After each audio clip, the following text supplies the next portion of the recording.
Hey everyone, it's Tira with Rent Mason Bees. Today I wanted to come on and teach you some new words about your bees. I love to learn new things and pass it on to you. And the other day I was on the phone with Abigail from UC Davis. We were discussing the Houdini Fly Hunt, the results, what we're going to be doing for next spring, which we'll share with all of you in a future video. But she asked me on the phone if I knew what the word voltinism meant. And I'm like, no, what does that mean? It sounds like something out of Star Trek. And she's like, no, it actually means how many generations a bee has. I'm like, okay, wait, let me grab my paper and a pen, take notes so that I can now teach all of you what it means. So voltinism is how many generations a bee has, how many generations an insect has. And so there are three types that I want to teach you today. The first one is univoltine. That means one generation of babies. So your mason bees are a univoltine bee. That means that she lays her babies, she passes away after 6 to 8 weeks, and these little babies spin their silk cocoon. They have one generation of bees. I'm gonna look at my little cheat sheet here. The other bees that are univoltine are mining bees and fireflies. There's a lot of different ones, but I'm just throwing out a couple more. But univoltine, one generation. This is really good to know in research and studies in bee labs because they can understand how to care for them, how to study them. And for our example, when we have mason bees, you know that you're putting clean nesting material out at the beginning of spring. You're removing them at the end of spring because they only have one generation. This generation you now need to protect and store over summer. It doesn't stay out all summer long, and then you're harvesting and cleaning them in the fall. So that's a really good thing to know.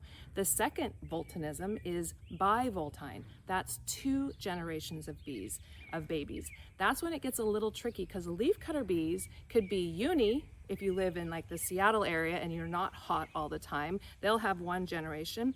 Leafcutter bees can also be bivoltine, 2 generations. If you live in a hot state of 70 degrees or hotter, leafcutter bees thrive in hot temperatures. They will have 2, sometimes 3 generations, and those will be your grandbabies. So those little leafcutter bees will lay their babies, and then they'll have future generations of 2 or more. The other bees and bugs and insects that do bi are ladybugs and grasshoppers. So there's lots of varieties of bivoltine, but those are just a couple examples that I like to share with you. The third one is multivoltine. Again, this could be leafcutter bees. If you live in a hot state like Texas or Arizona, multivoltine, those leafcutter bees can keep on having generations of bees if you live in those hot states. The other multivoltine insects are mosquitoes and fruit flies. As we all know, mosquitoes just keep going and going if you have standing water on your property or live in a swampy area. So I wanted to come on today, teach you some new words about your bees. Feel like you're in your own science world when you're out in your yard studying your bees, and now you can understand a little bit more about voltinism. It's not a Star Trek term. It is an insect term that a lot of our science and researcher teams use in our bee labs. And stay tuned for that Houdini Fly update. We're gonna give that to you. It was pretty mind-blowing, you guys. They were really bad. So if you noticed any of those Houdini flies this past spring, please harvest and clean in the fall. You can remove them 100%. When you send your blocks back to us, they will be gone. They're really easy to spot. I'll send links down below on some of the videos of what they look like inside your nesting chamber. But stay tuned for other important information. We have a big announcement coming up in the next couple of months for our company, and we're really excited to share with all of you. And yeah, just want to come on today and teach you a new word, voltinism.